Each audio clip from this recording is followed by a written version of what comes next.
qondaaltonni waraana mootummaa federaalaa fi WBO marii nagaatti jiraachuun dhaga'ama. Bal'inaan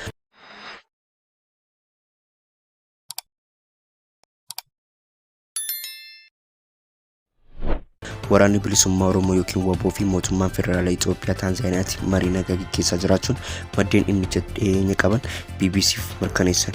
Mariin nagaa kun guyyoota muraasa darbee irraa kaasee gaggeeffamaa kan jiru yoo ta'u, ammattis hooggantoota waraana qaamolee lachuu kan irratti argamanidha jedha maddi keessoo BBCtti himan kun.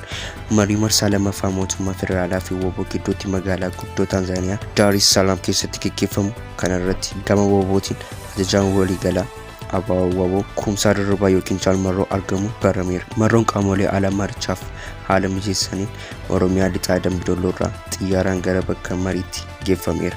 Dirree lixaa irraa Marroo Dirribaa dabalatee namoonni 4 argamaniiru. Zoonii kibbaa irraa ajajaa dirree kana Gammachuu Abbooyyee yookiin Gammachuu Raggaasaa dabalatee namoonni 2 argamu.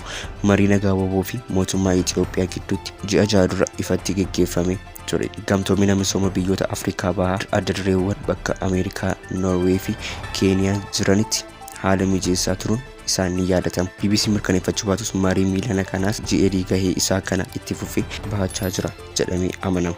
Kanaan dura mariin nagaa eebila 2023 gara dhumarra kaasee Taanzaaniyaa odola Zanzibar Roozartii Emeraldiitti gaggeeffame wal dhabdee jiru karaa nagaa furuun qaamolee lamaan maricha itti fufuun barbaachisaa ta'uu irratti waliigaltee ragaanuun xumuramuun isaanii ni yaadatama.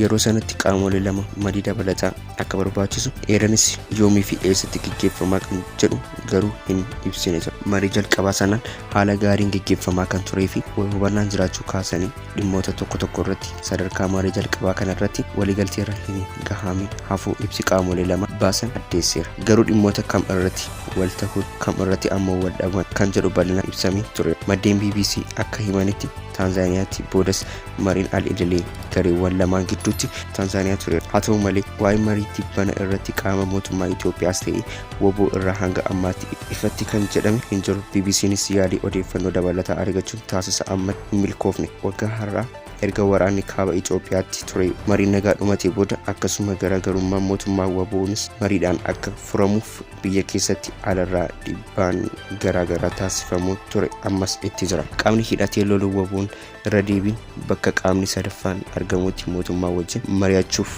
qophii ta'uun isaa turuunsaa ni yaadatama. Mootummaanis gama isaatiin dhibdee jiruun karaa mariitiin furuudhaaf yeroo hunda qophii ta'uu ibsa. Mariin nagaa mootummaa Itoophiyaa fi WBO gidduutti Taanzaaniyaatti akka gaggeeffamu Itoophiyaa Abiy Ahimad yeroo jalqabaatiif ifatti eebila 23 beeksisanii ni yaadatama. Sababa waraana humnoota mootummaa fi hidhattoota WBO gidduutti deemaa jiruun naannoo Oromiyaa bakkeewwan garaagaraatti waggoota 5 darban keessaa gaggeeffamanii lubbuun namaa fi qabeenya raga'aa jira. Oduu marii nagaa wayita dhaga'amuttis uummanni dheebuu nagaaf qabuun Rabbi milkeessi jedhu hawwii qabuun ibsachaa jiru.